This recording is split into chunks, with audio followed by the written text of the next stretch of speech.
The Seventh Tower by Garth Nix. Book 2, Castle. Chapter 11. Ebbitt paced up and down as Tal spoke. Occasionally he interrupted to ask questions, mostly of Tal, but also of Milla. Sometimes he laughed, and sometimes he clapped his hands together and his laugh became a cackle. Milla moved back when he did this, and her eyes flicked between the old man and the spirit shadow. She knew that Ebbitt must be as old as the crone mother of the Far Raiders, but he didn't look it. His hair was silver, not white, and grew long at the back while it receded at the front. His skin was lined, but his wrinkles could not compete with any crone mother's. He was much taller than she'd expected, and moved more briskly. But his most dominant feature was his nose. In an Icecarl saga, Ebbitt would definitely be called Ebbitt Greatnose. "Now," said Tal, as he finished with their strange rescue from the heating tunnels, "what about Griff, and Kusi, and Mother?" "Your brother Griff is missing," Ebbitt said heavily. "I thought he might be with you, and that you were merely lying low to avoid the bloated Sushin. Kusi is with those tainted products of my niece's marriage, I'm afraid." The bloated Sushin was Tal's enemy, Shadowmaster Sushin. It took Tal a second to realize that the tainted products of my niece's marriage meant his mother's cousins, Lalik and Korik. They were just as bad as Sushin. Worse, really, since they were supposed to be family. His small sister would not like being with them. "But we wouldn't have tried to hide without telling Mother." Tal frowned. "You should have asked her. Anything could have happened to Griff." "I'm afraid I have not been able to speak to Grail," Ebbitt replied carefully. "She fell into a very deep sleep the day you disappeared, and has not awoken." "What?" exclaimed Tal. His fingers twitched as he paced the room. "She wasn't that bad when I left. I should have—" "There's nothing you could have done," said Ebbitt. "She sleeps to save her strength. I think she can be awakened, but only as a last resort. It should not be done until she has been taken into Einar on the day of Ascension. There are several magics to be found there that will heal her spirit, and thus her flesh." "I can take her into Einar," exclaimed Tal, pulling out his new sunstone. "I could do it today. I don't care about waiting for the day." Milla stirred, her hand once more falling to her sword. Tal looked at her and slowly shook his head. "No, I guess I can't," he said, letting the sunstone fall back under his fur coat. "If you're sure Mother will just sleep till the day of Ascension, then I should... Well, Kusi will be miserable, but at least she's safe. So I need to find Griff, and get a sunstone from Milla." Ebbitt looked at the Icecarl girl. "I don't think most of the Chosen are ready to hear about Icecarls and their ships and the ice," he said. "You will have to disguise yourself as an underfolk, Milla." "Shield maidens do not hide behind false banners," said Milla proudly. It sounded like she was reciting a rule. Replied Ebbitt. "Perhaps we can discuss that later. As to finding Griff, I do have one small idea. One very small idea, so small it could disappear if I don't snatch hold of it." "What idea, Uncle?" Tal interrupted. Ebbitt was starting to hop around in a circle, as if his idea were something he could physically pursue. "Shh," said Ebbitt. "I've almost got it." He made a sudden snatch and clapped his hands around seemingly thin air. "Have you got it?" Tal asked. "The idea?" Ebbitt opened his palms and inspected something. "What?" he asked. "No, it's a piece of fluff. I wonder where that came from." Tal glanced at Milla.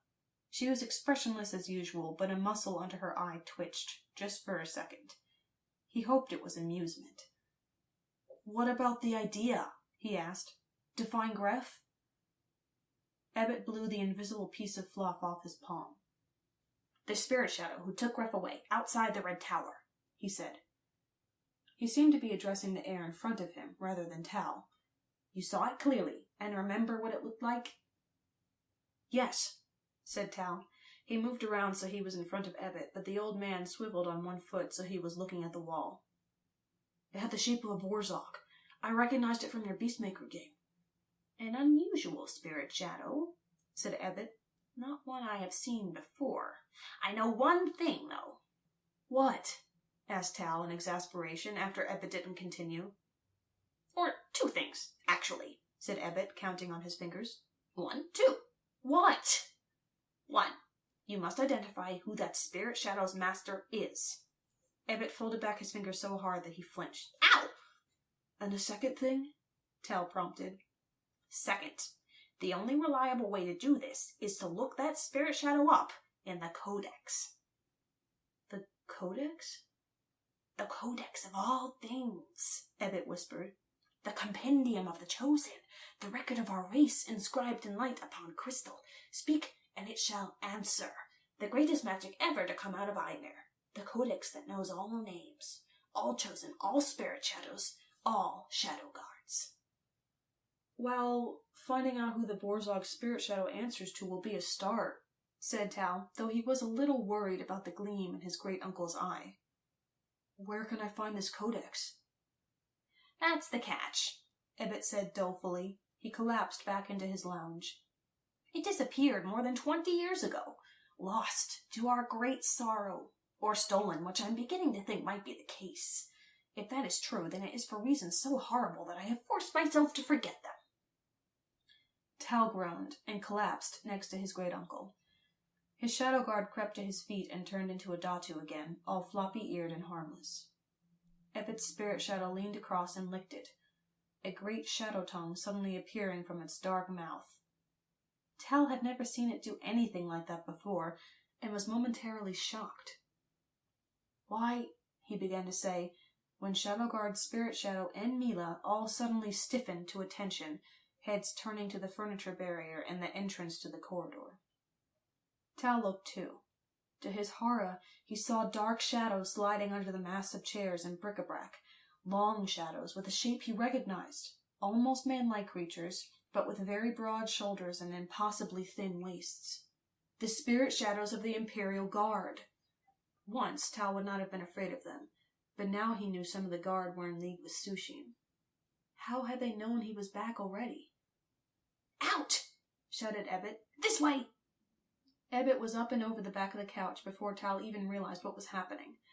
Ebbitt's great maned spirit shadow was gone a moment later. Tal hesitated.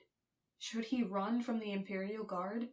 If they were true guards, they might take him before the Empress, and he would get the chance to set everything straight. But if they were Sushin's cronies... One of the spirit shadows lunged forward, and a cold, shimmering hand clutched him around the ankle. Tal's own shadow guard jumped to his defense, but was instantly batted away. The spirit shadow pulled, and Tal went down. Too late, he tried to get his sunstone out.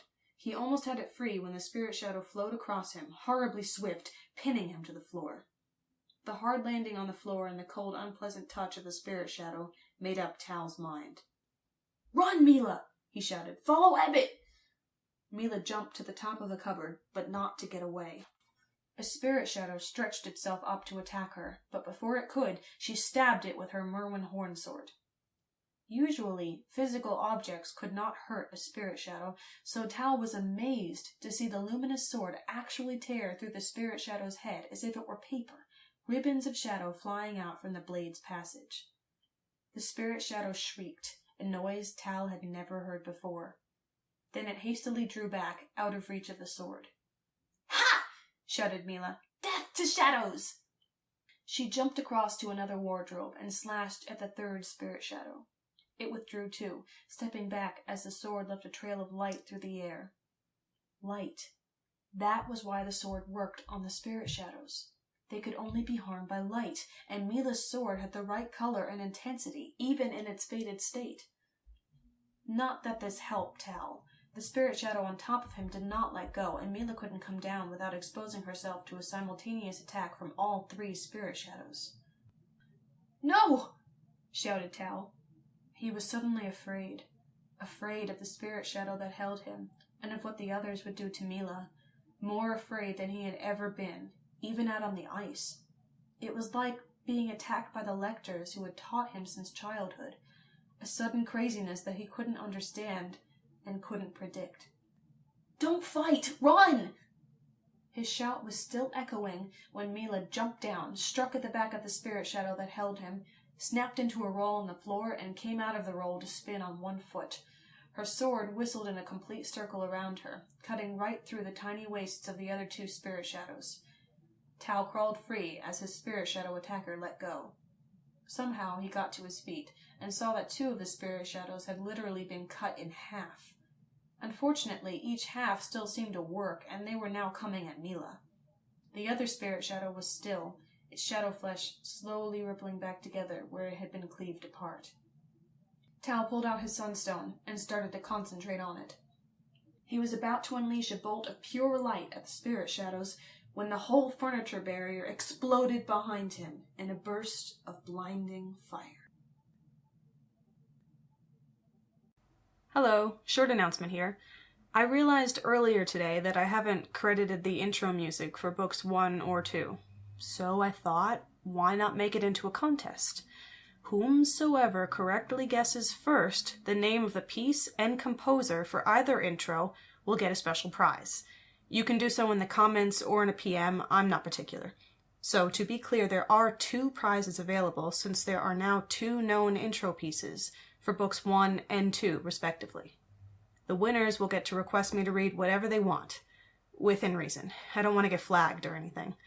It can be 1 word, 1 sentence, a whole scene, a poem, a song, whatever. You may also specify how you want me to read it, with a certain accent, in a silly voice, a deep one, etc., etc. Depending on how long it is, it may be its own video, or I'll just tack it on to the end of the last chapter of this book. Good luck, everyone, and I hope you enjoy the rest of The Seventh Tower.